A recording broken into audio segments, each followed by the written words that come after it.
In October 2021, a thick fog blanketed Silver Lake, just miles from downtown Lewes, Delaware. The yellow beams of the Coastal Recoveries civilian dive team cut through the frigid water, illuminating a mass of metal peeking out from the heavy layer of silt. "Command, I need forensics down here immediately. We may have found the vehicle." Team leader Jared Henson's voice crackled over the radio, mixed with the sound of wind and waves lapping the shore. What began as a routine metal cleanup had turned into something else entirely, something that might solve a mystery that had haunted Delaware for 2 decades. At the bottom of the lake, sonar confirmed the shape of a 1956 Chevy Bel Air, the car high schoolers Megan Carver and Lila Harper were driving the night they vanished, in 2003. For 18 years, their disappearance was a wound Lewes tried to forget. The 2 girls were last seen leaving a late-night party in the blue and white car, then disappeared into the mist without a trace. The press at the time called it Delaware's unsolvable vanishing act. The search lasted weeks, yielding only an oil slick and a piece of blue fabric adrift. When the investigation went cold, the file was closed with a single note: missing, suspected accidental drowning. Raymond Ambrose, a local mechanic and the Chevy's former owner, lived peacefully for nearly 20 years, never charged. But when modern DNA and sonar technology were deployed, everything changed. The fabric, a drop of blood in a bracelet found in his garage, reopened the door to the past. The discovery at the bottom of Silver Lake didn't just close a missing person case, it was the first domino in a chain of truths hidden for nearly 2 decades, about guilt, silence, and betrayed trust. Tonight we return to the autumn of 2003, to trace the path of 2 girls who vanished and witnessed justice, buried for 18 years, rise from the depths of Silver Lake. Before we delve deeper into this shocking true story, please let us know where you are watching from, and if you love journeys to uncover forgotten justice, don't forget to subscribe so you don't miss the next part. The night in Lewes was shrouded in the heavy, cloying moisture of late October. Thick fog covered the roads, and the yellow streetlights reflected on the patchy, wet asphalt. After a classmate's birthday party, 17-year-old Megan Carver and her 18-year-old best friend Lila Harper stepped out onto the porch, wrapped in light jackets, shared a few quick jokes, and left. A white and blue 1956 Chevy Bel Air, borrowed from an acquaintance, sat silently beneath a tree, its body gleaming with faded old paint. Both girls climbed in, the sound of the doors slamming echoing in the quiet night, and the engine sputtered to life, a raspy sound from an aging machine. The car rolled slowly through the narrow streets, its yellow headlights cutting into the fog ahead. Out of the residential area, the road leading toward Silver Lake wound around a dirt hill, unlit, with only darkness and the sound of wind through the trees along the shore. The water's surface was still, vaguely reflecting the late-night moon. A neighbor walking his dog later recounted that he only caught a glimpse of the car's headlights as they slid through the mist, then disappeared as the car turned onto a small dirt path by the lake. No one heard any brakes or screams, just a distant metallic sound, swallowed by the cold wind. The next morning, the Carver house was unusually quiet, the dining table was cold, and the phone rang a few times before being disconnected. As the sun rose higher, Megan's mother grew worried because her daughter hadn't arrived at school or answered her texts. Calling Lila's house, she received the same reply: "She hasn't come home either." In the afternoon, Megan's father drove around the roads leading to the lake, passing every curve, stopping to observe the muddy tire tracks along the path. Water vapor covered everything, making it appear blurry and alien. He called his daughter's name loudly, his voice dissolving into the still water. As afternoon turned to evening, the lights in town came on.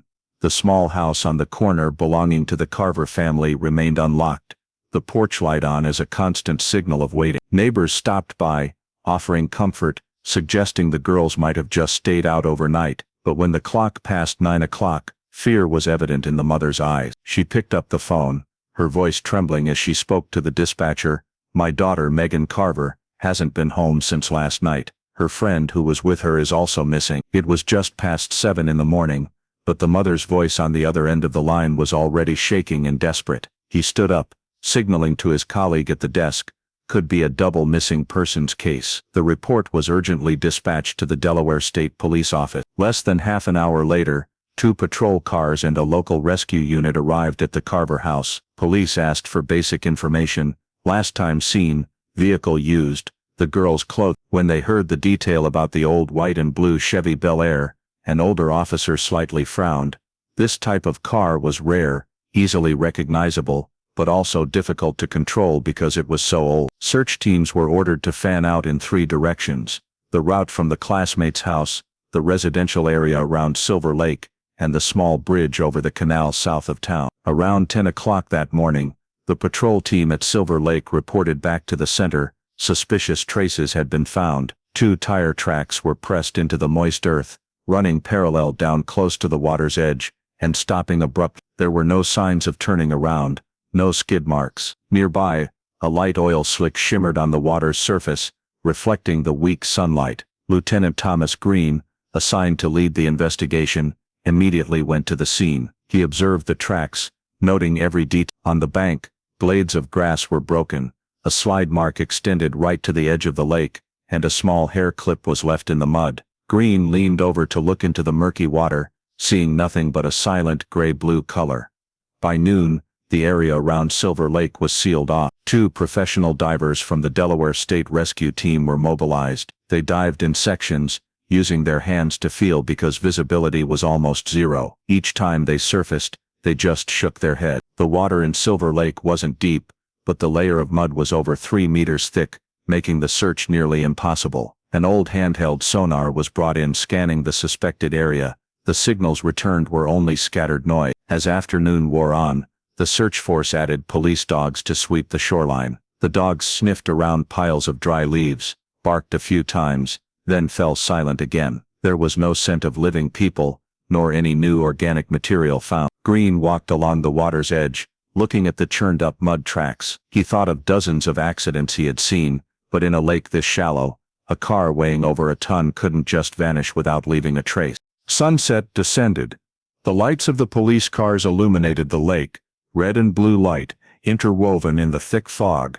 Residents gathered behind the barrier, discussing and worrying. The families of the 2 girls stood silent, their eyes following every rubber boat as it searched. Lieutenant Green wrote the final line in his notebook for the first day: no car, no bodies, no personal belongings. The disappearance has unusual elements. As night fully set in, the rescue team packed up their equipment, planning to return the next morning with better gear. Silver Lake returned to its previous stillness, but the final flashing lights still reflected on the water's surface as a reminder that this place had just become the focal point of a mystery. In the police station, Green reread the first incident report from his shift. 2 teenagers missing, suspected connection to a motor vehicle. Investigation opened. Part 3, The Silent Scene. The next morning, Silver Lake was still fog-covered, the water's surface flat as if nothing had happened. Before the sun had fully risen above the trees, the Delaware State Dive Team was present, bringing old equipment and a few small boats. Lieutenant Thomas Green stood on the shore, watching them prepare. He had stayed up all night rereading missing person files, marking suspicious locations on the map, but his heart was still heavy with the futility of yesterday's tire tracks. Too clear yet leading to nothingness. The first 2 divers put on their cold weather gear, checked their air tanks, and entered the water. The lake was murky with mud, visibility close to zero. They moved slowly, feeling along the path where the tire tracks slid down, their hands holding a metal bar to sweep through the thick silt. The water was eerily still, with only the sound of bubbles and the steady hum of a generator engine. On the shore, Green and a technician monitored the sonar signal placed on a boat. The worn-out, flickering device only displayed small, fragmented reflection. Occasionally the screen flashed brightly, then turned off, leaving behind meaningless streaks of noise. An hour passed, with no results. The divers surfaced, removed their masks, and reported that the bottom contained only thick mud and a few small metal objects, mixed in with tree root. A rusted piece of iron was pulled up, perhaps part of a discarded fishing boat frame, or old wartime refuse. No signs of a car, no body. Green noted the details, requesting the search area be expanded by 10 meters to the west, where the terrain was steeper, potentially causing a car to slide deeper than normal. By midday the wind changed direction, blowing the water vapor toward the residential area. The lake's surface took on a cold, leaden gray color. Reporters from the Cape Gazette arrived at the scene, taking a few photos of the police setting up barriers around the area, then pressed Green. "Have you found anything, Lieutenant?" Green avoided answering, only saying briefly, "We are still searching." Despite efforts to keep the information private, rumors spread quickly that the car might have sunk, or the two girls were kidnapped. Residents gathered along the road by the lake, talking in a mixture of curiosity and fear. In the afternoon, the technical team added another mobile sonar unit supported by the Department of Transportation. The machine was dropped into the deepest area, scanning a circle around the lakebed. The screen displayed dozens of bright spots, mostly scrap metal, water pipes, and a few scattered reflection masses. None had the dimensions of a car, nothing at a depth large enough to be a vehicle, the technician concluded. Green looked at the utterly silent lake's surface, feeling as though he was conversing with something voiceless. By the end of the day, as the sunlight faded, he held a quick meeting with the rescue team. The temporary report was recorded. No vehicle detected, no bodies detected, no new evidence, no signs of a typical traffic accident. Green underlined the phrase typical traffic accident, because in his mind, that possibility had been ruled out. A heavy old car like a Chevy Bel Air could not disappear into a shallow lake without leaving mechanical traces. Shards of glass, streaks of paint, parts of the frame, or at least oil bubbles. But Silver Lake maintained absolute silence, as if it had swallowed everything whole. As night fell, the scene was sealed off again. Police lights flashed in the mist. Green sat in his car, writing down every piece of information, then turned on the radio to listen to the evening news. The presenter briefly read, "2 Lewes students mysteriously missing. Police suspect the car plunged into Silver Lake, but have found no evidence." He turned off the radio, looking out at the cold, hazy water. The air in the car was thick, containing only the smell of damp paper and cold coffee. Outside, the lake's surface was flat as a mirror, without a rip. The shadows of the trees along the bank were silently reflected. Even a gentle breeze did not disturb the water. A wild duck flew past, its wings flapping to create a few small ripples, and then everything returned to stillness. Silver Lake remained utterly quiet, as if guarding a secret deep beneath the mud. Green knew that when nature was this silent, it was often hiding something. Silver Lake maintained its uneasy silence. A week had passed since the search halted, and the lake's surface looked as if it had never been disturbed. Wind blowing through the willow trees created a sound mixed with light waves and insect noises. A silence that compelled anyone passing by to slow their steps. Local residents began to stop talking about it, but whenever they walked past the water's edge, everyone glanced down, as if afraid something might suddenly appear. On a cloudy morning, a man who lived nearby went out to check his fishing boat. As he bent down to untangle the anchor rope caught in a bush, he discovered something snagged among the willow roots. It was a piece of light blue fabric, soaking wet, heavy with lake water. He carefully pulled it up, noticed the thick layer of fibers and the stench of metal, and immediately reported it to the police. Lieutenant Thomas Green was the first to arrive. He put on gloves and crouched down for a closer look. The fabric was thick and stiff, its blue color faded over time, the edges frayed and caked with mud, with dark brown spots dappled on the surface. When he held it up to the light, he realized it was not common cloth. It was a diagonal weave fiber, once used for vintage car upholstery. Green was silent for a moment, then requested that the evidence be sealed and sent to the state forensic lab for analysis. As the evidence bag was sealed, he stood looking at the flat surface of the lake. He felt as if someone had just slightly opened a small door, leading into something much darker. The forensic results confirmed the fabric was indeed the type used for car seats from the 1950s, with traces of human blood dried long ago. The sample amount was too small to separate DNA, but the blood stain was undeniable. Someone had been injured, or worse, inside a vintage car with blue interior. Green carefully read the conclusion before slowly folding the report. It was a small piece of evidence, but enough to make him believe the car plunged into the lake accident theory no longer held up. He returned to Silver Lake with 2 officers, sweeping the area where the fabric was found. The slow-moving water, thick mud and dense layer of grass, made finding more evidence almost hopeless. Yet in that silence, Green clearly felt a visceral intuition. The car had not vanished. It was still here, hidden beneath the water and mud. At the police station, Green reorganized the entire case file. The old notes about a 1956 Chevy Bel Air were circled in red, with a note added next to them, blue interior, recheck owner. When he turned to the registration page, the name Raymond Ambrose appeared, owner of a small garage in Milford. That name had surfaced vaguely in the early days, when a witness said the two girls left the party in a car borrowed from an acquaintance of a mechanic. At the time, no one took this detail seriously, but now, everything began to fit like fading puzzle pieces, suddenly becoming clear. Green wrote a supplementary report, changing the case status from missing persons to criminal investigation involving violence. In the memo, he stressed, there could be no human blood traces if this were simply a traffic accident. Leadership approved the request, authorizing an expanded investigation and a sweeping check of all vehicles matching the color and style within the two neighboring counties. News of the fabric quickly spread. Local newspapers ran stories, emphasizing the first clue at Silver Lake. People once again flocked to the lakeside, discussing what might have happened on the night the two girls disappeared. Some claimed they heard engine noise echoing in the night.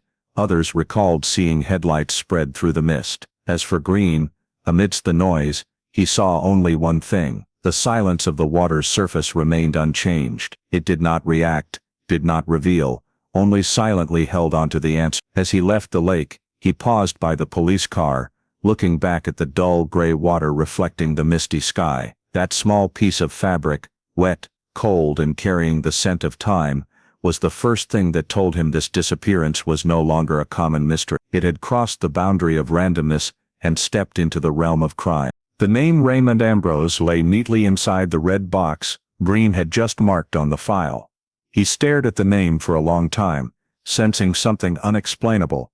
Ambrose was a middle-aged mechanic, living in Milford, a small town less than 30 minutes' drive from Lewes. His administrative record noted he once owned a 1956 Chevy Bel Air, white and blue, last registered 4 years ago. There was no report of a sale, nor a transfer of title. A car of the same style, the same color, vanishing with two girls. The coincidence was too perfect to be random. Green contacted the DMV, verifying the vehicle status. The returned file confirmed the car was still registered under Ambrose's name, with no recorded transfer transaction. He called the phone number on the registration slip. A deep, slightly hoarse male voice answered after a few rings. Green introduced himself and asked directly, "Mr. Ambrose, I want to ask about your Chevy Bel Air." The line went silent for a few seconds, then Ambrose replied slowly, with a hint of hesitation. I sold it, a long time ago, to a collector in Dover. I don't recall the name." Green immediately noted, no paperwork, no witness, no buyer information. The next day Green and his partner drove to Ambrose's garage. The metal door was old, the sign faded, and the pungent smell of oil and burning metal hung heavy in the air. Ambrose greeted them in grease-stained work clothes, his build solid, his eyes slightly evasive when Green presented his badge and mentioned the investigation. He answered each question, brief and monotonous, as if memorized. "I did have a Chevy, but I sold it. Now I only work on trucks and old cars. It has nothing to do with those two girls." Green noticed the thick hands, dark fingernails, and a light silver-blue paint residue clinging to his right wrist, something he didn't mention but did not overlook. After leaving the garage, Green and his partner stopped at a small coffee shop across the street. The waitress recognized them as police and asked quietly, "Is he in trouble again?" "I still saw him driving that Chevy here a few times last year. He treasured that vintage car, always washing and polishing it every morning." Green looked up, his expression changing. "Are you sure it was his car?" The waitress nodded, adding, "Yes, white and blue. Once I heard him say he was repainting it himself to match the original color." That sentence made every piece in Green's mind click into place. A person who claimed to have sold a car but was still seen driving it, and even repainting it right before the disappearance, that could not be a coincidence. He immediately requested a check of vintage car paint supply stores in the area. An invoice dated October 10, 2003 appeared. Buyer's name R. Ambrose. Paint color white glacier aqua blue. The exact shade for the night. Green submitted a temporary report to his superiors, recommending Ambrose be placed on a special surveillance list. In the notes, he wrote, Signs of deception when declaring the vehicle. Potential for concealing or destroying evidence. An undercover team began monitoring Ambrose's house on the outskirts of Milford. The small house was set behind a row of oak trees, the separate garage in the back always tightly shut. During the day, Ambrose worked, and in the evening, he rarely went out. Neighbors described him as quiet, short-tempered, sometimes heard an engine starting in the garage late at night. Green returned to Silver Lake, looking at the water's surface, which remained peaceful as if it had no connection to the mechanic dozens of miles away. But in his mind, the two locations were now linked by a thin thread, the white and blue Chevy Bel Air. He knew he had crossed the line between suspicion and certainty. In the report submitted at the end of the day, Green wrote succinctly, Raymond Ambrose, mechanic, residing in Milford. High probability of owning the vehicle related to the Carver Harper disappearance. Unable to provide proof of sale. Signs of lying. Recommend continued surveillance. As he closed the file, the sunset streamed through the window, casting light onto the red line of text. Suspect under observation. From now on, every move Raymond Ambrose made would be watched by the only man who still believed Silver Lake had not revealed all it knew. In the following weeks, the expanded investigation around Silver Lake was conducted quietly. Under the direction of Lieutenant Thomas Green, police and rescue teams continued to sweep every area of the low forest, the reed beds, and the dirt road leading down to the lake. Trucks carrying metal detectors, scene cameras, and high-powered lights moved in and out constantly, only to bring back bags of mud samples, grass, and a few meaningless fragments. No new trace appeared. The Chevy Bel Air seemed to have never existed, and the two girls were still just faces in the photos taped to the walls of the investigation room. Green sat in the records room, looking at the increasingly thick stack of documents with no new useful line. All he had, the blue fabric, the tire tracks, and the name Raymond Ambrose, a highly contradictory suspect, but lacking evidence to prosecute. All requests to search Ambrose's house or garage were denied due to insufficient legal ground. He had no criminal record, no witnesses, no direct physical evidence. Furthermore, the car had not even been confirmed missing, simply because no one had found it. The following spring, as the lake water receded a few inches, Green hoped it would expose whatever was hidden beneath. The search team returned, using sweep nets, grappling hooks, and old sonar, scanning every segment of the lake bed. The result was still zero.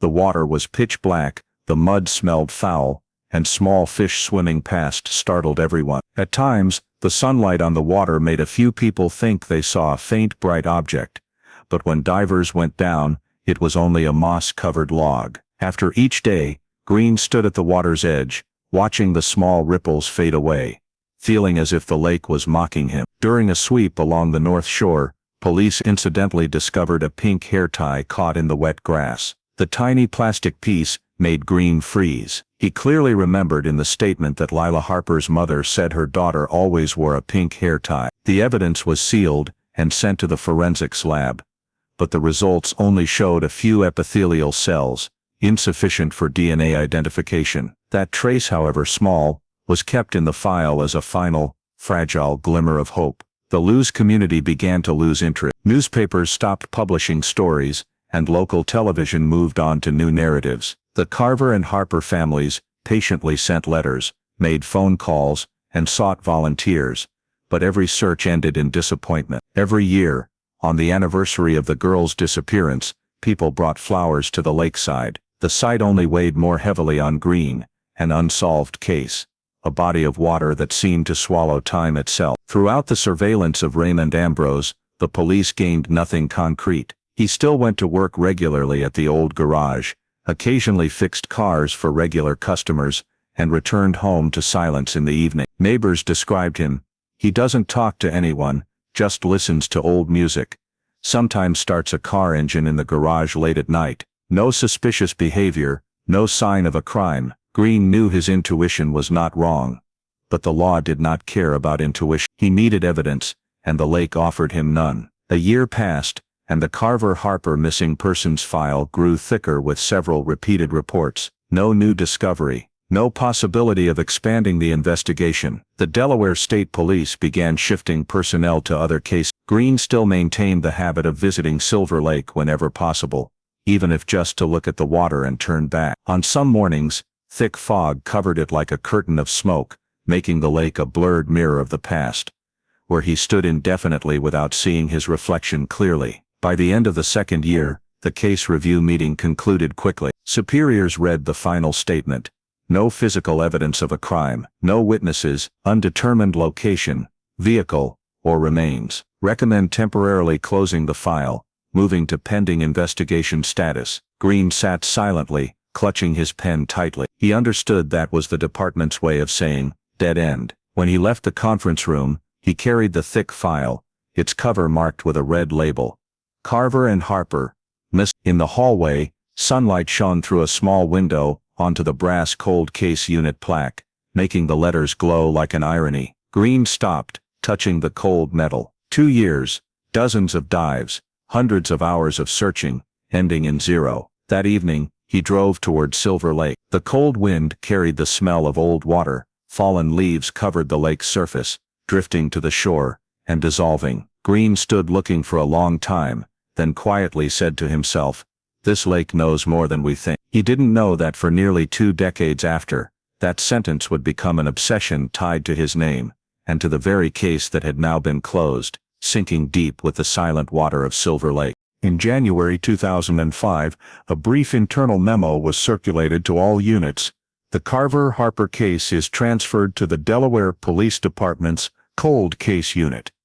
The bold type in the header felt like a silent final punctuation mark. After 2 years of fruitless searching, the case officially entered the phase of being forgotten. There were no longer dedicated budgets, no specialized personnel, only a few boxes of files stacked in the basement archives, marked with a faint red label that read "Pending Investigation." In those file boxes, the evidence was sealed. A blood-stained piece of blue fabric, a pink hair tie, several bags of mud collected from Silver Lake, and blurry photographs of tire tracks at the water's edge. Next to them was a folder bearing the name Raymond Ambrose, the sole suspect ever investigated, who was later eliminated due to lack of evidence. On the file cover, Green's note remained in bold handwriting: "Vehicle not found. Suspect lied. Possible concealment of vehicle." But those words now lay inert among the yellowing papers, like a voice choked in the void. Lieutenant Thomas Green did not attend the final handover.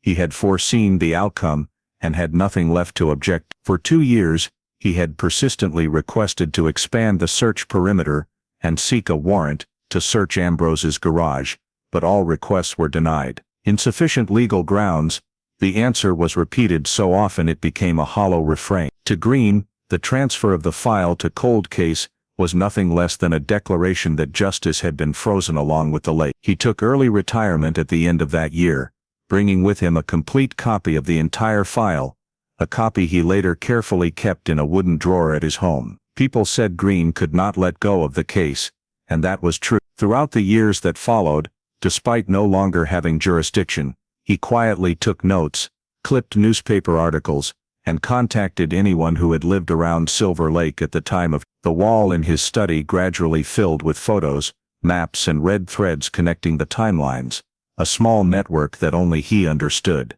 The young officers in the department occasionally referred to Green as a man obsessed with the past, but to him, it was not an obsession, but a promise. In a brief encounter with a former colleague, he said, "I just need one piece of evidence, no matter how small, to prove that those 2 girls did not disappear meaninglessly." Then he smiled, shaking his head.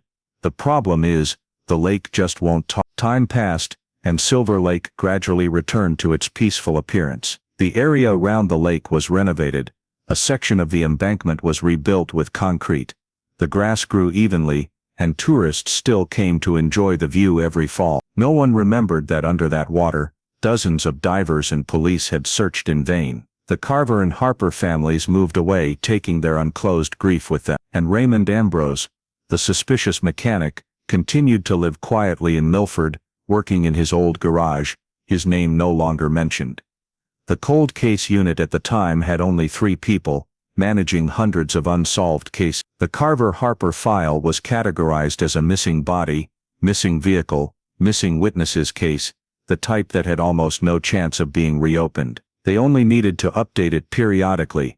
No new evidence. And so, year after year slipped by, the case increasingly pushed into the shadow of other files. Green kept his old habit.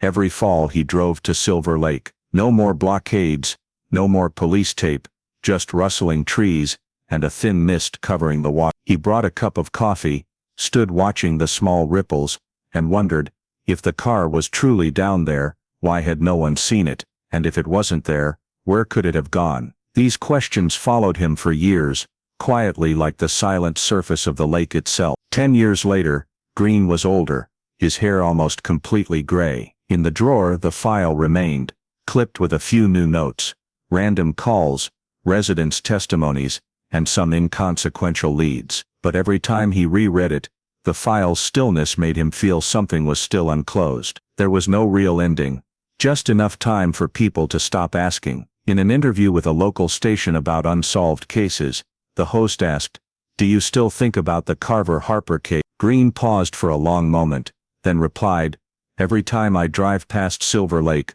I still look down at the water. I don't believe it's empty. I just think we haven't looked in the right place." After that conversation, the camera captured him standing by the lake shore, his shadow long on the gray water. No one knew that in his head, the same question echoed for 2 decades. Where did the car go? And the Carver-Harper file, sitting in the police department's cold storage, remained in its original place.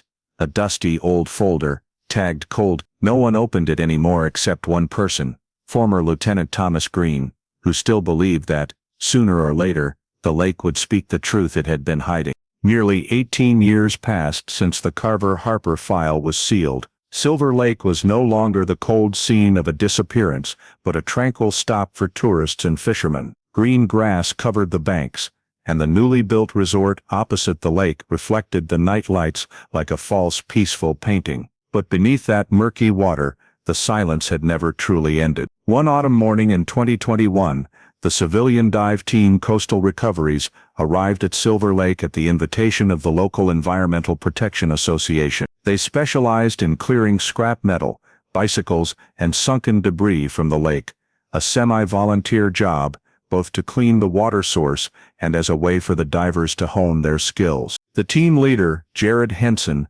brought with him newly funded state-of-the-art sonar equipment, capable of scanning detailed images beneath thick layers of mud. The dive began like any other day. They divided the area into grids, moved slowly, scanning the lake bed with handheld sonar. The screen showed cluttered bright spots, mostly scrap iron or old bicycle frames. Jared pulled the line to change the scanning direction when he suddenly saw a large reflective mass in the southwest corner of the lake. Its shape was unusual, about 16 feet long, with a rounded front, a broken tail, buried deep in the thick mud layer. He zoomed in on the image, going silent when he saw the curved outline exactly like a car hood. "This isn't a boat," he whispered to his teammate. "It looks like a car." They marked the coordinates and sent the data to local authorities. Initially, environmental police dismissed it as a large piece of scrap metal, but upon closer inspection of the sonar scan, one person realized the shape had a proportional resemblance to a vintage car from the 90s. The report was forwarded to the state's cold case unit office, and just a few days later, a name was recalled after nearly 2 decades, the Carver-Harper case. 2003. Former Lieutenant Thomas Green received a call from a young officer in the unit. He was living peacefully in suburban Rehoboth, his hair white, his small house full of old files. When he heard the words Silver Lake, Green froze, as if time had stopped. His voice was hoarse. "You're saying sonar detected an object with the shape of a car?" "Yes, about 16 feet long, and appears to have been buried in mud for many years." Green was silent for a few seconds, then replied, "Send me the scan, I'll be up there." 2 days later, he appeared at the lake shore, holding the frayed old case file. Many in the Coastal Recoveries team recognized his name, the old cop who investigated the missing girl's case years ago. Jared greeted him, presenting the sonar images. On the screen, faint outlines were clear, a curved front, a unibody frame, possibly a car hood. In the weak sunlight, Green looked at the screen and felt as if he was seeing the past return. The same water, the same damp air, and the same unfinished obsession. He walked along the shore, stopping exactly where he had once seen the two tire tracks slide down. The scenery had changed. The road was paved with concrete, the grass was thick, and the area was now a small campground. Green bent down slightly, picked up a handful of damp soil, squeezed it gently, and let the particles fall. If the car is really there, he told Jared, it must be under at least 3 meters of mud, and if so, everything inside might still be intact. The Coastal Recoveries team was allowed to continue the survey under the supervision of state police. They deployed a second sonar sweep, scanning in detail around the suspicious area. The new images confirmed the object had an intact metal frame, its size corresponding to a 1956 Chevrolet Bel Air, the same type of car mentioned in the old file. A preliminary report was sent to the Delaware Police Department. Object suspected to be a vintage car discovered in Silver Lake, potentially connected to the Carver Harper disappearance too. Local news stations aired a short report with a solemn voiceover. After nearly 20 years, a team of volunteer divers reports discovering an object suspected to be a vintage car beneath Silver Lake, the site of a mysterious disappearance. The name Carver Harper once again made the front page, accompanied by a photo of the two young girls smiling in a picture taken at their last party. In his old study, Green sat before the stack of documents, turning each page. Every detail he had written, every speculation, the oil slick, the tire tracks, the blue fabric, the suspect Ambrose, was returning. He felt as if time was being bent, pulling him back to where everything was left unfinished. When a former colleague called to congratulate him on the case being reopened, Green only replied softly, "I'm not happy. If they find the car, it means I was right, but right about a tragedy."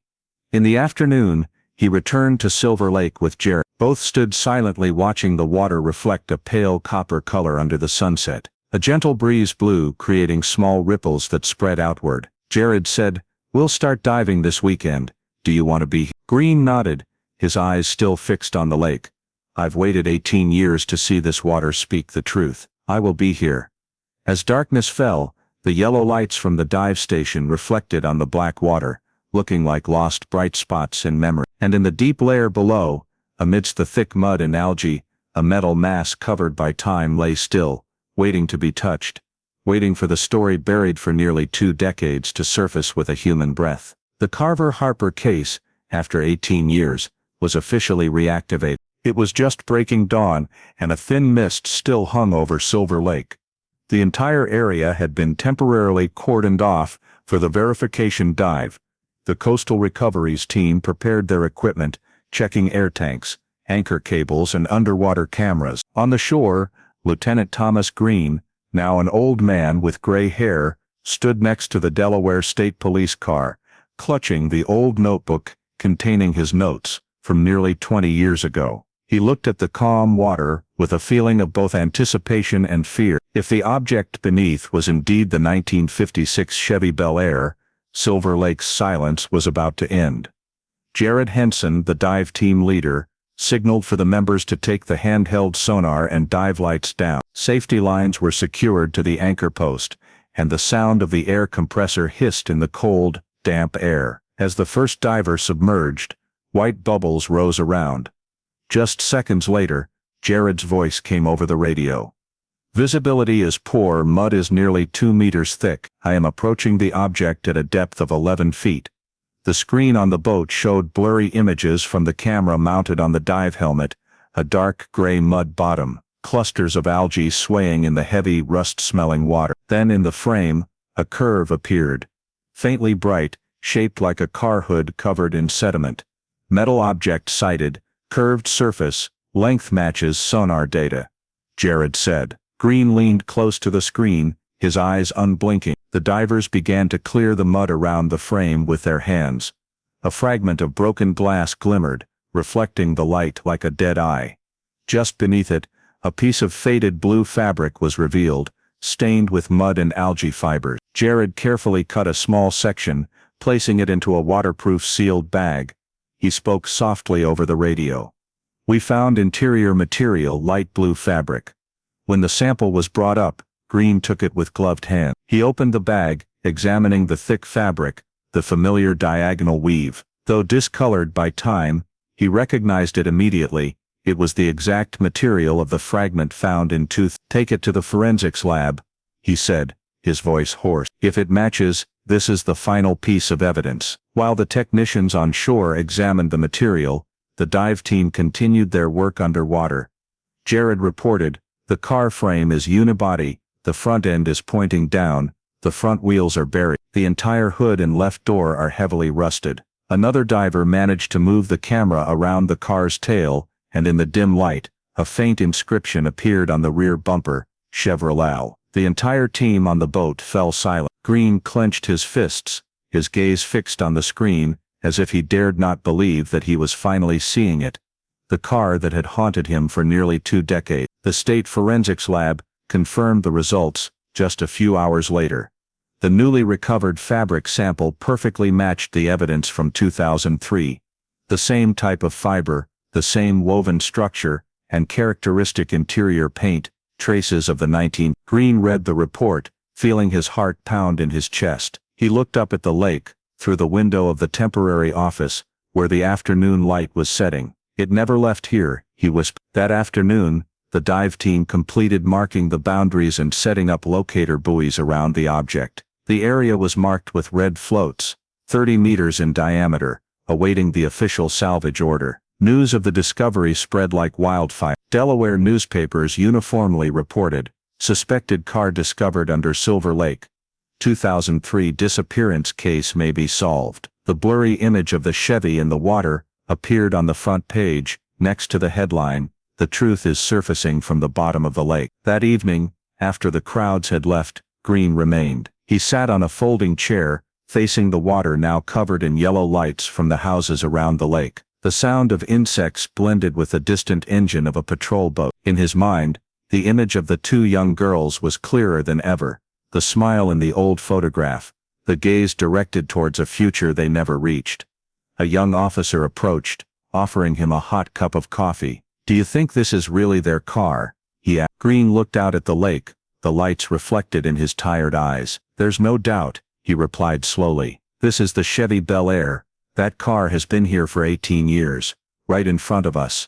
He stood up, taking a final look at the red buoys floating silently in the thin mist. For Green, this investigation had never ended. It had only been temporarily asleep in the water's darkness, and now, with the car finally found, he knew that the Carver Harper case had been officially reopened. What lay beneath the mud was not just rusted metal, but the answer to all the years he had patiently waited. The next morning, Silver Lake was surrounded by security barriers and heavy salvage equipment.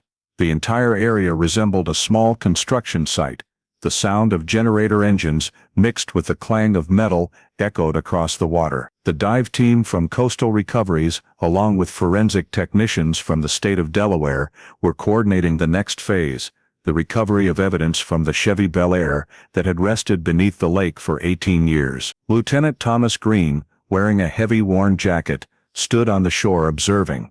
He knew this was the turning point, the piece of evidence that would confirm the entire hypothesis he had pursued. The divers attached cables to the car frame, brushing away the thick layer of mud covering the front section. As the searchlights shone, the pieces of rusted metal became clearer.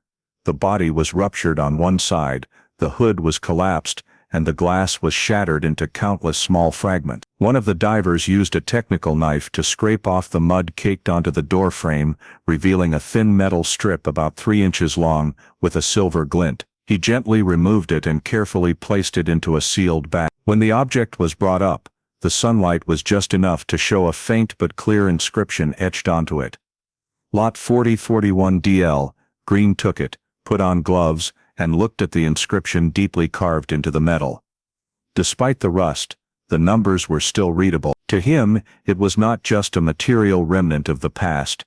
It was the key that reopened a door he had been knocking on for nearly 2 decades. He requested that the evidence be immediately sent to the Dover Registry Office for comparison with classic car records. 2 days later, the results were returned. The brief record, stamped with a red seal, stated, Lot 4031DL belongs to the 1956 Chevrolet Bel Air production batch, exterior color white glacier aqua blue, distributed via East Coast Motors dealership, buyer Raymond Ambrose, Milford, Delaware, registered in. When he read the last line, Green closed his eyes and let the paper drop onto the table. That name had returned. Ambrose.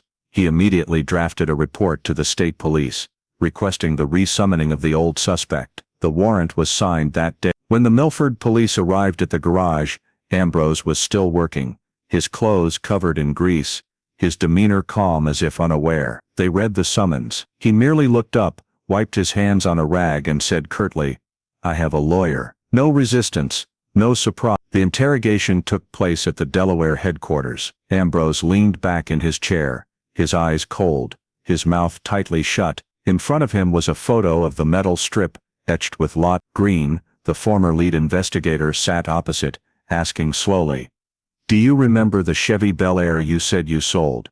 Ambrose remained silent. "We found it at the bottom of Silver Lake. It still carries your lot number." Still not a word of response. The lawyer beside him interrupted. "My client has no comment." The room fell silent. There was only the sound of Green's pen scratching on paper. Subject remains uncooperative. Although he had anticipated the reaction, he still felt a block of stone weighing in his chest. All the physical evidence pointed toward Ambrose, but without a confession, without witnesses, the case still had a gap that only the perpetrator could fill. After the interrogation, Ambrose was temporarily released under covert surveillance. He hired a private lawyer from Dover and avoided public appearances. His garage was closed, the rusted sign leaning crookedly. Local residents began talking again. He was called in for the two girls from all those years ago. The uproar from the past once again surged, but Green knew that relying solely on the metal strip and Ambrose's silence was not enough to take the case to court. He decided to expand the investigation in a forensic direction. A new team of specialists was established to examine the remaining samples in the car, seat fabric, mud, and shattered glass. Every detail was meticulously collected, as every fiber of fabric, every metal fragment, could potentially contain residual DNA or blood traces. Green participated directly in every inspection, his eyes following every procedure as if afraid of missing any detail. That afternoon, as he left the laboratory, the rain began to fall lightly. On the lake's surface, individual drops struck the stillness, creating expanding circles, exactly like the feeling within him. What had been buried was now gradually surfacing, layer by layer. The small metal strip with the lot number had opened a new path, but Green understood that the road ahead was still long. Silver Lake had begun to speak, but it had not yet told its whole story. As the sun just peered over the trees lining the lake shore, the Delaware forensic technicians deployed a high-resolution sonar device, a type newly introduced in recent years. The scanner emitted steady sounds, the water surface lightly vibrating with each wave pulse. On the control screen placed on the boat, the initially faint outlines gradually became clear: a metal frame, a curved hood, a shattered car door. Then in the inner corner another smaller, softer shape appeared, folded into the front seat. The entire team fell silent. No one needed to say it, but they all understood: a body was still inside the car. The sealed-off area was immediately expanded. The forensic dive team entered the water, moving cautiously to avoid disturbing the scene. Lights from the diving helmets shone through the murky water, reflecting off the rusted car body. A diver reported via radio, "I'm by the front door. There is soft tissue, looks like fabric. No, looks like clothing. It could be a human body." The air on the shore grew heavy. Every sound seemed sucked away. The salvage operation proceeded slowly.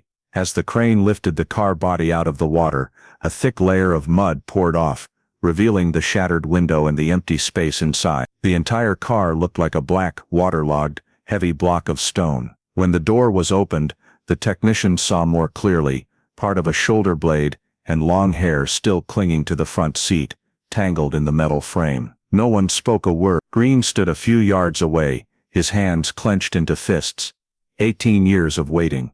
And finally Silver Lake had returned a part of the answer. The body was taken to the state forensic office under special preservation conditions.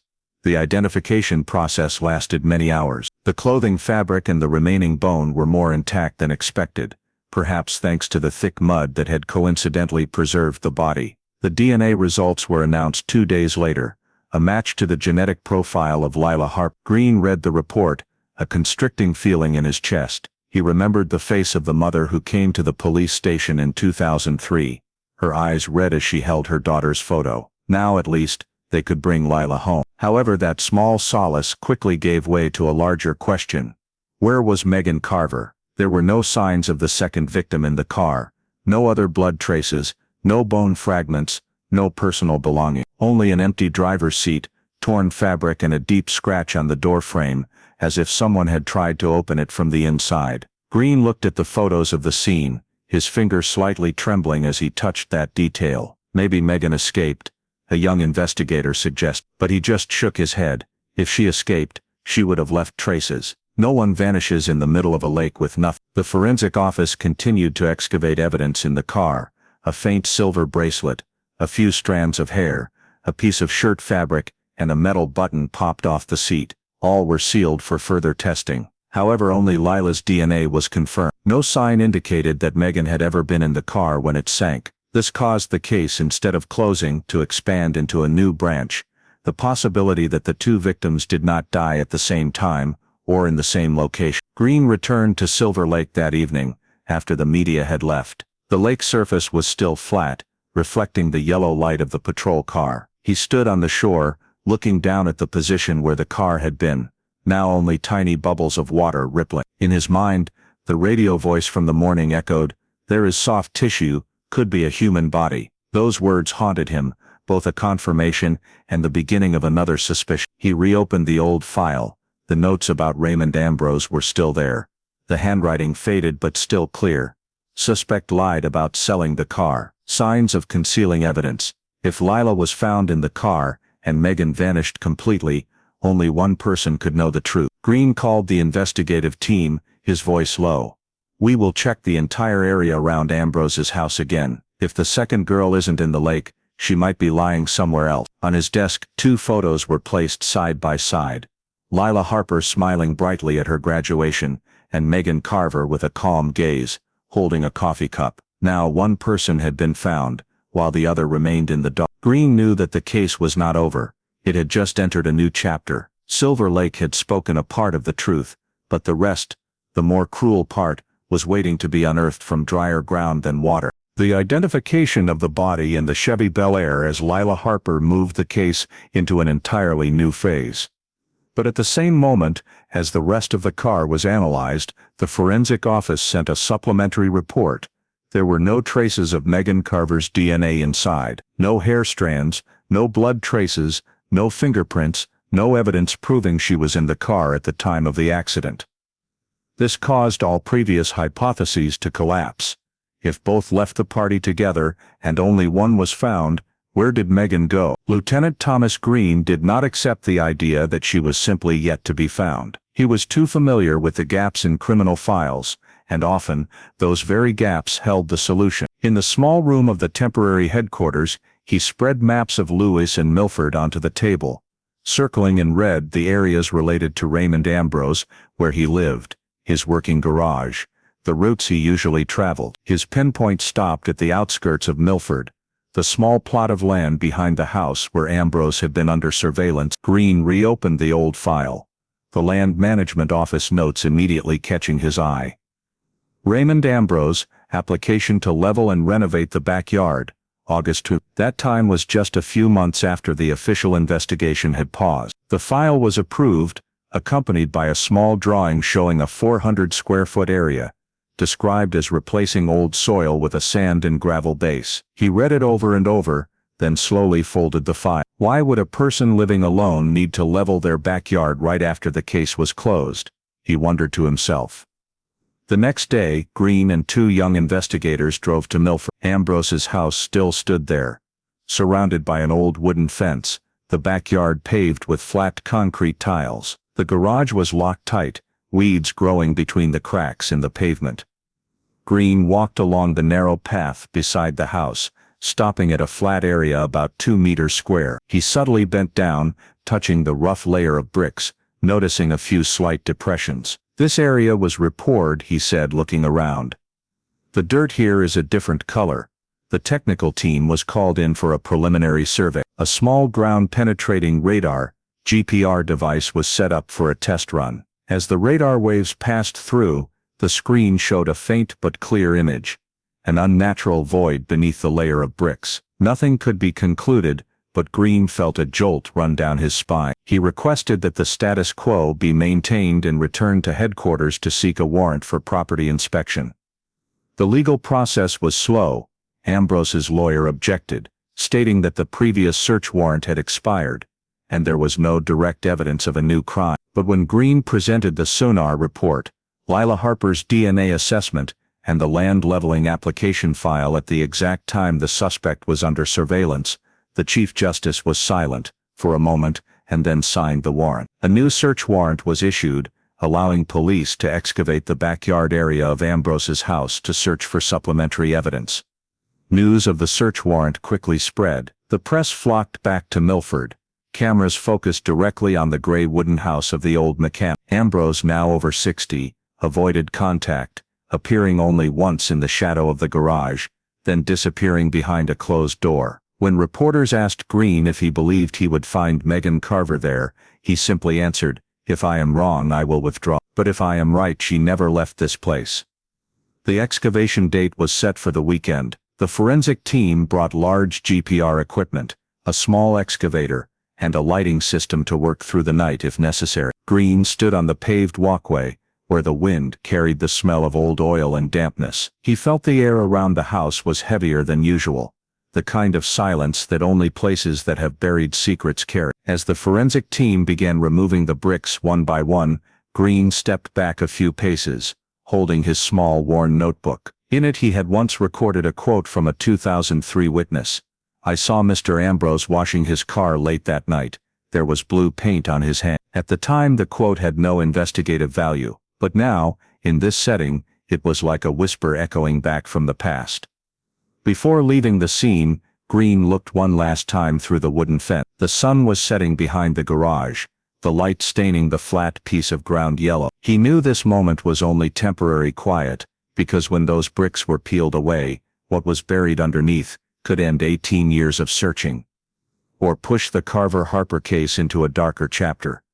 On the way back he turned on the radio. A news bulletin briefly played. Delaware police have requested a search warrant for the property of suspect Raymond Ambrose, related to the disappearance of Megan Carver, the companion of victim Lila Harper in the tooth. The announcer's voice paused for a few seconds, then added, "If confirmed, this could be the most significant breakthrough since the car was found." Green turned off the radio, leaning his head back against the seat. He didn't need the bulletin to know that. From the depths of the old investigator's intuition, he knew he was on the right track. And if Megan Carver was still somewhere, Silver Lake was no longer the only place keeping silent. The Delaware State Forensic Lab worked for weeks after the Chevy Bel Air was salvaged. Dozens of samples were taken from the car's compartment: dirt, fibers, metal fragments, sludge residue, and especially the front seat fabric, where Lila Harper's body had been found. A young technician named Collins reported back to Green that there was an unusual discoloration on the fabric near the steering wheel, distinct from the rest of the area. Under fluorescent light, the dark brown spots were faint, but enough for him to recognize they were bloodstained. Green merely nodded, saying nothing. He had been in the business long enough to know the smallest details often lead to the biggest path. The samples were processed and transferred to the state's new molecular DNA lab, equipped with YSTR testing technology, which allows for the identification of genetic markers on the Y chromosome, used to trace male presence even when samples are severely degraded. The analysis process took nearly 10 days. The team of specialists had to filter and separate every remaining strand of DNA, comparing it against the National Criminal Database. When the results arrived, the lab director personally called Green in to receive them. On the table, the report was less than 10 pages long, but every line made him hold his breath. The final conclusion read, "Blood traces belong to the male. The YSTR sequence partially matches the DNA profile of the Ambrose family, potentially belonging to Raymond Ambrose or his biological son Ethan Ambrose." Green read the conclusion over and over. His hand trembled slightly, Finally, direct evidence connecting a suspect to the car had emerged, but the results simultaneously opened up a new possibility: an accomplice. If the blood sample could belong to both men, it meant at least one person other than Raymond had been present in the car, and if that were true, which of the two Ambroses had been there the night the two girls disappeared? Green returned to the police station and summoned the investigation team. On the large whiteboard, he wrote in white chalk: Raymond, Ethan, Lila, Megan. Below, he connected them with arrows, indicating the spatial and temporal relationship. This DNA doesn't tell us who committed the murder, he said, but it tells us the perpetrator was in the car, and this car doesn't have just one set of prints. Based on the DNA results, Green immediately requested a warrant to research the entirety of Ambrose's property, including the garage, the house and the back lot, which they had previously sought permission to excavate. The report was forwarded to the court, along with the forensic analysis. A middle-aged judge skimmed it, then asked, "How involved do you think the son is?" Green replied firmly, "Ethan Ambrose worked part-time in his father's garage until he was present in Milford, around the time the two girls went missing. If this DNA matches anyone in that family, either the father or the son was behind the wheel." The search warrant was signed that same day. The next day, police cars appeared in front of the gray house in Milford. As Green stepped out of the vehicle, Ambrose was already waiting on the porch, hands tucked into his jacket pockets. His composure was chillingly calm. Behind the curtain, a shadow flickered. Ethan Ambrose, now in his 30s, his face haggard, his gaze avoiding contact. The police presented the warrant, requesting cooperation. Without resistance, Raymond said only a short sentence: "I have nothing left to hide."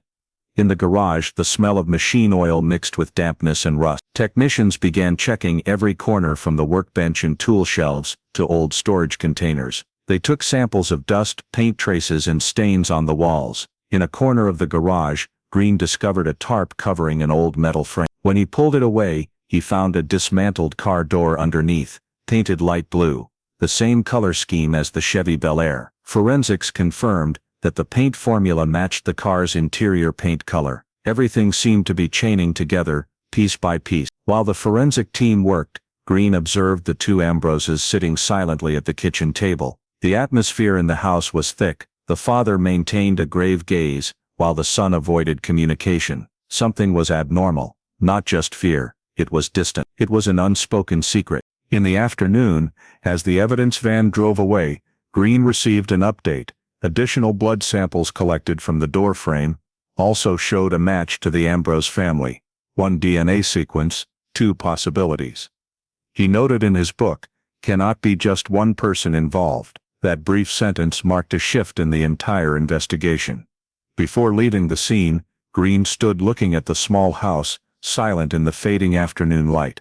The wind carried the smell of fresh earth, the smell of a place that had been dug up and filled in. He knew this game had changed. Now the police were not only facing an aging suspect who had lied about the car, but possibly two generations sharing a cold-blooded secret. On the way back to the station, Green flipped open the file looking at the bold print on the cover. Carver, Harper Missing Persons Case, 2003. Reinvestigation. Beneath the cover he added in pencil, "Accomplice involved. Start over." When the Delaware State Police cars drove onto the small road leading to Raymond Ambrose's house, dew still clung to the old oak trees. Lieutenant Thomas Green sat in the car, his gaze resolute but his face tense. Following the DNA results bearing the Ambrose family mark, an expanded search warrant was signed overnight. This time, the target was not only the back lot, but also the mechanical garage, which had been the center of Raymond's life and work for 40 years. The heavy iron door opened with a jarring screech. The smell of old engine oil, car paint, and metal dust rushed into his nostrils. The space was dark with only a few rays of light filtering through the cracks, reflecting off rusty tools lined along the wall. The forensic technical team immediately began the inspection procedure, photographing, marking, collecting stained samples. Green quietly observed every detail: faint blue paint marks on the desk, a forgotten open toolbox, and a crumpled cloth rag stained with dry oil. In a corner of the room, an old metal cabinet was locked with a rusted combination lock. A technician broke the lock, opened it, and the air in the garage seemed to stop. Inside, Neatly tucked into a faded plastic envelope was a yellowed photograph. In the picture, Raymond Ambrose stood next to two young girls, Lila Harper and Megan Carver, at a classic car show in Dover. They were smiling for the camera, behind them a row of shining classic cars. The sun highlighted the blue of Megan's shirt, and the familiar white and blue Chevy Bel Air was parked directly behind them. Green felt his heart sink. The photo was undeniable proof that Ambrose had known the two girls before they disappeared. Continuing to check the compartment below, the technical team discovered a stack of folded invoices held by a paperclip. The paper had discolored, but the black ink was still clear. 10/2/2003, Automotive Paint Supply Co.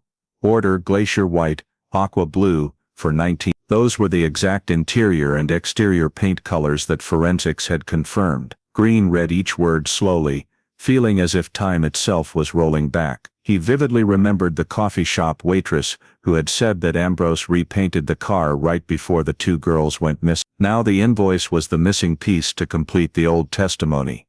As the search process neared its end, one of the technicians called out loudly, "Mr. Green, you should see this." At the back of the garage, behind a pile of old wooden boxes, they found a small silver tin box, covered in dust, its lock rusted. When opened, inside were two small but breathtaking objects: a thin silver bracelet engraved with the name Megan, and a turquoise barrette, identical to the accessory Megan's mother had described in her 2000. Green simply reached out for the box, his eyes fixed on the two small objects that seemed to contain all the cries for help buried by time. He remembered very clearly when Mrs. Carver came to report it, she had said through tears, "My girl never left home without that bracelet." Now it lay in a metal box, in the garage of the man who had once claimed he had nothing to do with those two girls. Forensics proceeded to seal the evidence on the spot. In the flash of the camera, the bracelet reflected a pale silver light, and the barrette glowed with a dull blue,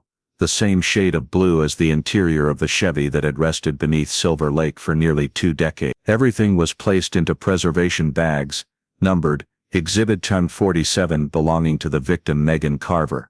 Green stood motionless for a long time, his eyes directed toward Raymond Ambrose, who was handcuffed and sitting in the police car outside in the yard. He showed no reaction upon seeing the forensic officers bringing out each item, each photograph. Only for a moment, Green saw his shoulders tremble slightly, before he quickly regained his hardened composure. The young officer beside him quietly asked, "What do you think he kept them for?" Green answered softly, "Sometimes criminals don't discard the evidence, they keep it to assure themselves that their secret will never be found out." As the inspection team left the garage, the afternoon sunlight streamed through the slightly open iron door, illuminating the wall mottled with patches of pale blue paint. The entire space was colored the same shade as the car, as if everything here was tied to the same crime. Green looked around one last time before closing the door, sensing the smell of old paint, oil, and the past itself. That evening, the report was sent to the Delaware State Police Department. The first page read, "Preliminary conclusion. Photograph confirms Raymond Ambrose had a direct relationship with the victims. The invoice for paint purchase matches the time of the disappearance. Personal belongings of the victim Megan Carver were found on the suspect's property. Recommendation: indict Raymond Ambrose for first-degree murder and concealment of evidence." Green reread the report one last time, then signed below the line, "Investigating Officer." 18 years, hundreds of hours of searching, and countless nights he had sat by the silent lake. Now, the truth was finally rising from the mud, and as the lights in the office went out, he knew that Silver Lake would no longer be as peaceful as before. The interrogation room at the Delaware Police Department was bathed in pale yellow light. On the table, a cold cup of coffee and a thick file were neatly placed. Ethan Ambrose, 33, sat across from two investigators. His face was gaunt, his hands tightly clasped, his eyes constantly looking down at the floor. Gone was the defiant look from the earlier search of the house, only the fatigue and tension of a man who had waited too long to remain silent. Lieutenant Thomas Green walked in, slowly pulling a chair up to sit down. He looked at the young man before him, clearly seeing the internal conflict in his eyes. "Ethan," he said gently, "I'm not here to threaten you, but I think you know why we need to talk." Ethan nodded weakly. No one spoke for a few more seconds, only the steady sound of the air conditioning. Green opened the file and pushed the old photo taken at the classic car show toward Ethan. That picture, Raymond Ambrose, standing next to two young girls, had now become the symbol of the entire case. "Do you remember this day?" Green asked. Ethan looked at the photo, his lips trembling slightly. "I remember, I went with my father that day. He liked collecting old cars. The two girls came to see the Bel Air, and he even let them sit in the car. They were talking happily." He paused, his voice dropping. "I never thought it would be the last time." The young investigator next to him turned on the audio recorder. Green continued, his voice still calm. "You said your father let them sit in the car. What happened after that?" Ethan was silent, then sighed. "All I know is a few days later, he asked me to go with him to Silver Lake, to help pull out a car. I asked which car, and he just said a car accident. When we got there, the water was very murky. He anchored it and told me to hold the rope. Then he waded in. I asked what was going on, and he yelled at me to shut up and hurry up and help." Green leaned forward. "Did you see anyone else, or notice anything unusual in the car?" Ethan nodded slightly, his eyes reddening. "I saw blood on the front seat. I'd never seen so much. When he pulled the tarp over it, I asked if anyone was hurt, and he just said it was just an accident. I was scared. I didn't dare ask any more questions. Then he told me to keep silent, saying if I told anyone we would both be arrested." The air in the room was thick. Everyone was silent for a few seconds, only hearing the sound of a pen tapping on the table. Green asked again, "Did you know who the victims were?" Ethan lowered his head, his voice choked.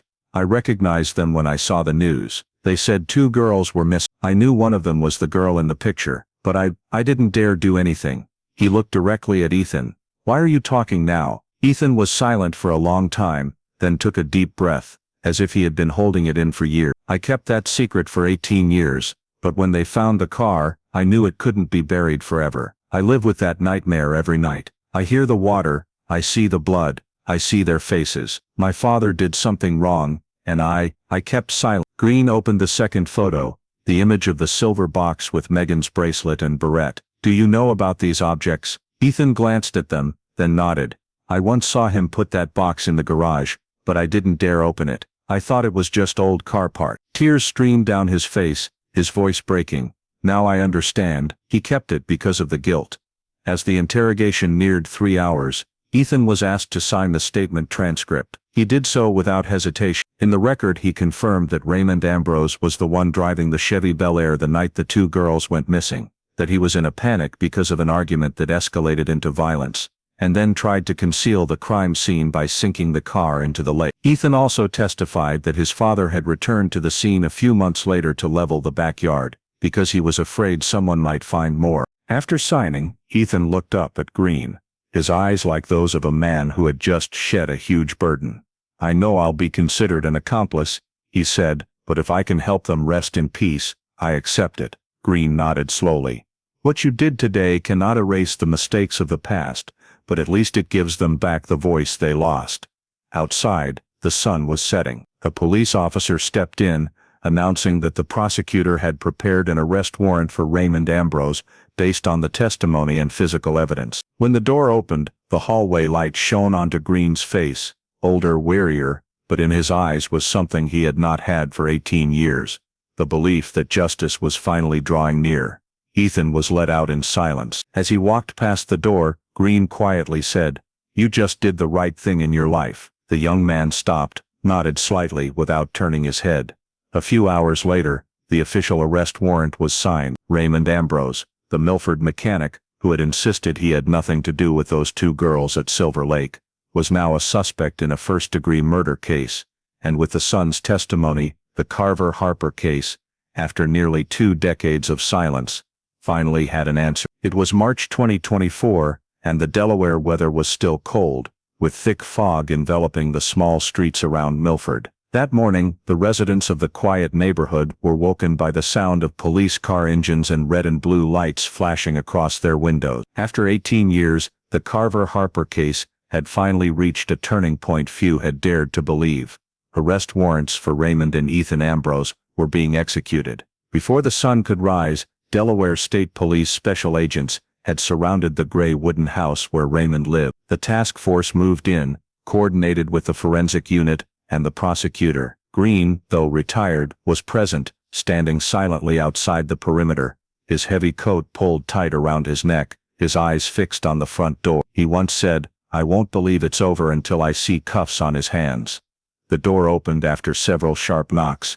Raymond Ambrose stood in the doorway, his silver hair messy, his eyes deeply shadowed, his face aged but maintaining its characteristic coldness. Beside him, Ethan Ambrose stepped out, head bowed low, offering no resistance. The arrest warrant was read clearly in the mist.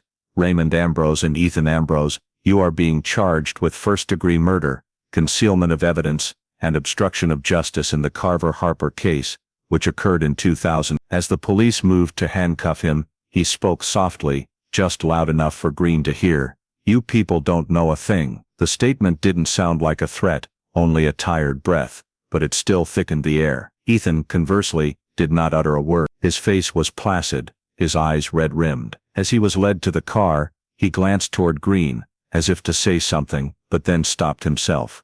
Police drove them away amidst the clicking of camera. Local press had been waiting, their lenses pointed directly at the small road, where the two men were being escorted. The image quickly flooded news sites. Ambrose father and son arrested.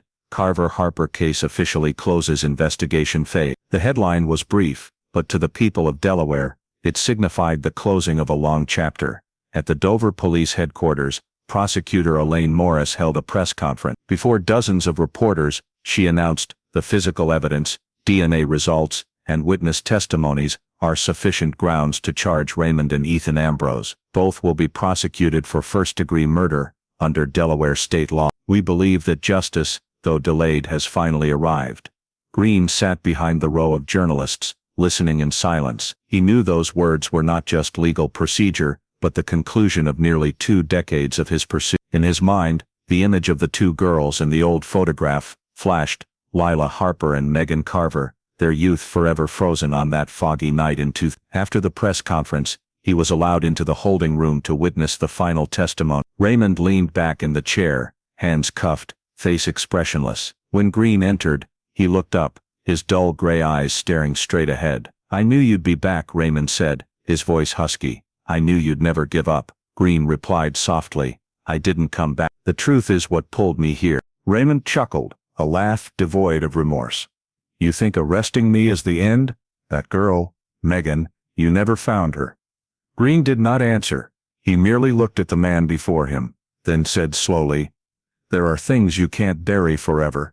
You tried, but the lake still spoke." When Green left the headquarters, a light rain began to fall. He stood under the eaves, watching the drops hit the pavement, dissolving into one another like time washing away the past. The Carver-Harper case officially closed the investigation phase. The file now had new, thicker pages, the indictment, the forensic results, and the son's final testimony. That night, Delaware television aired a special report, Carver-Harper case, father and son arrested after nearly 2 decades. Delaware law firm's case will go to trial this year. The final image in the report was the old photograph of Megan and Lila, placed next to a picture of the tranquil waters of Silver Lake. Thomas Green sat in his small house, the yellow lamplight falling upon his aged face. He gently folded the file, placed it on the table, his hand resting on the cover printed with the words, "Carver-Harper case, closed investigation phase." 18 years, thousands of hours of searching, unfulfilled dreams, and faces that would never grow old. Finally, justice had found its way home. Outside the window, the rain still fell steadily onto the lake, the place that had concealed the truth for 2 decades. And in that sound, Green could hear a whisper, the voices of the 2 girls from long ago, softly saying thank you. The Carver-Harper case was brought to trial at the Delaware Superior Court, an old stone building located in the center of Dover. For nearly 2 decades, the names of the 2 girls had become symbols of an unsolved haunting. And now, as Raymond and Ethan Ambrose appeared in the courtroom, all eyes were on them, the central figures of the 2. The prosecution, led by Elaine Morris, the state's chief prosecutor, presented a chain of evidence described as one of the most detailed investigation files in Delaware history. It began with the piece of blue seat fabric salvaged from Silver Lake, a sample that perfectly matched the interior of the 1956 Chevy Bel Air, owned by Raymond Ambrose. Next was the strip of metal engraved with the number Lot 41DL, which exactly identified the batch of cars Ambrose purchased in. These pieces of evidence, when placed alongside the DNA results matching the Ambrose family and the personal items of victim Megan Carver, found in the garage, created an undeniable picture of guilt. The prosecution continued by projecting a map of the scene, images of the car being pulled from Silver Lake, shattered pieces of glass, a strand of Lila Harper's hair, and especially Ethan Ambrose's statement. The entire courtroom fell silent as the recording played. I helped my father pull the car out of the lake. I saw blood in the car, but he told me to keep quiet, said it was just an accident. I was scared, and I stayed quiet for 18 years. In the public gallery, the victims' families sat silently, their hands tightly clasped. Lila's mother bowed her head and wept, while Megan's younger brother stared directly at the defendants, his eyes filled with hatred. Green, the retired investigator, was present in the back row. He watched the chain of evidence displayed on the large screen, the pieces he had searched for half his life, now perfectly connected like a machine of fate. Raymond Ambrose's defense attorney, Arthur Klein, argued that his client did not intend to kill anyone, but merely reacted in panic when the accident occurred. But the prosecution fiercely countered, an accident does not cause a person to bury evidence, repaint a car, and hide a victim's bracelet in a tin box for 18 years. When invited to speak, Raymond Ambrose, now 72, with white hair and a husky voice, slowly rose. He spoke not looking at the jury, but into the void. I didn't mean to kill anyone, I just wanted to stop them from leaving. Everything happened too fast. By the time I realized it was too late. He paused, his eyes sunken, then said softly, the car, I couldn't let them find it. I thought if I could hide it, the matter would pass.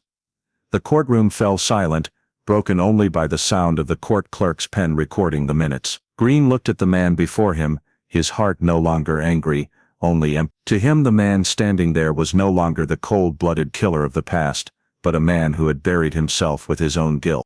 After 3 weeks of trial, the prosecution offered a plea deal, the main reason being Raymond's advanced age and poor health. If he pleaded guilty to first-degree murder with mitigating circumstances and concealment of evidence, he would avoid a life sentence and instead receive a sentence of 25 years in prison without parole. After hours of negotiation, the defense attorney agreed. On the day Raymond Ambrose signed the plea agreement, the courtroom was nearly breathless. As the clerk read the contents aloud, he only said one short sentence, I accept, I killed them. And I have lived long enough to know that the lake never forgets. The air in the courtroom was thick. A few people cried. The jury exchanged glances, everyone clearly seeing the end, not of a case, but of a 2-decade-long period of haunting.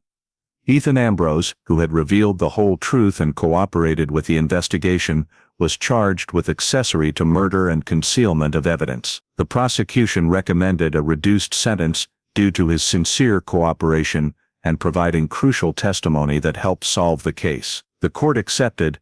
Ethan was sentenced to 10 years in prison, with a special provision allowing for reduction after 7 years for good behavior. When the sentence was read, he simply bowed his head, saying nothing. Raymond, conversely, received a sentence of 25 years in prison without parole, and was held civilly liable to the families of the 2 victims. As police escorted him out, he stopped at the door, turning his head to look at Green, who was standing in the back row. I guess you won't give up, he said. Green replied softly, no one wins in this case, Ambrose, only the truth. Outside the courthouse, dozens of reporters were waiting. The news spread quickly. Carver Harper case closes after 21 years.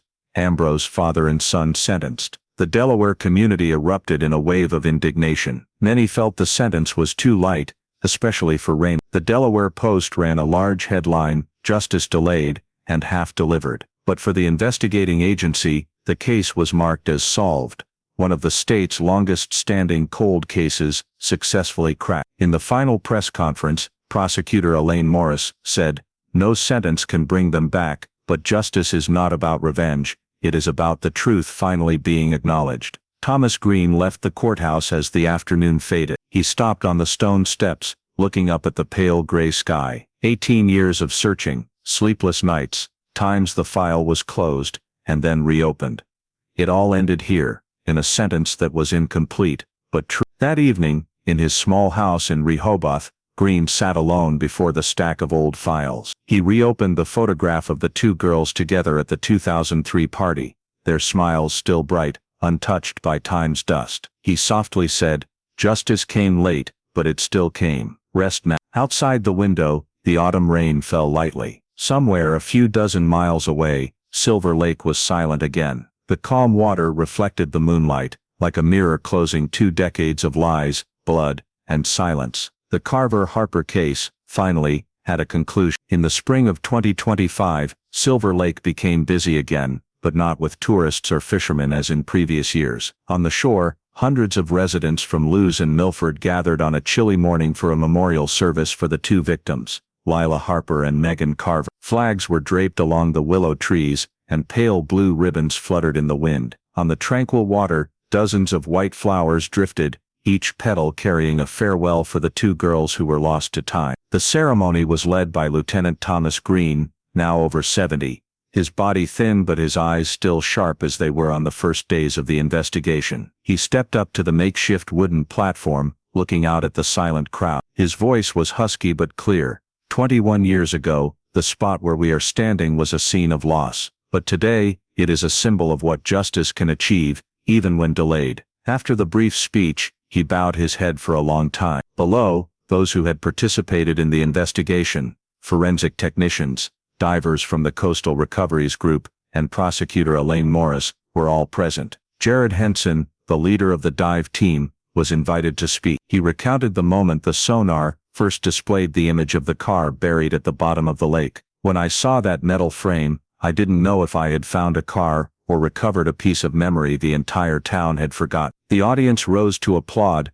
not just to thank them, but to acknowledge that sometimes justice does not come from large-scale investigations, but from ordinary people with unwavering determination. After the ceremony, a memorial plaque was erected, right by the water's edge, engraved with the words, "In loving memory of Lila Harper and Megan Carver, lost but never forgotten." Below, in smaller script, "Cold Case 2000." Cape Henlopen High School, where the 2 girls had attended, also held a separate memorial.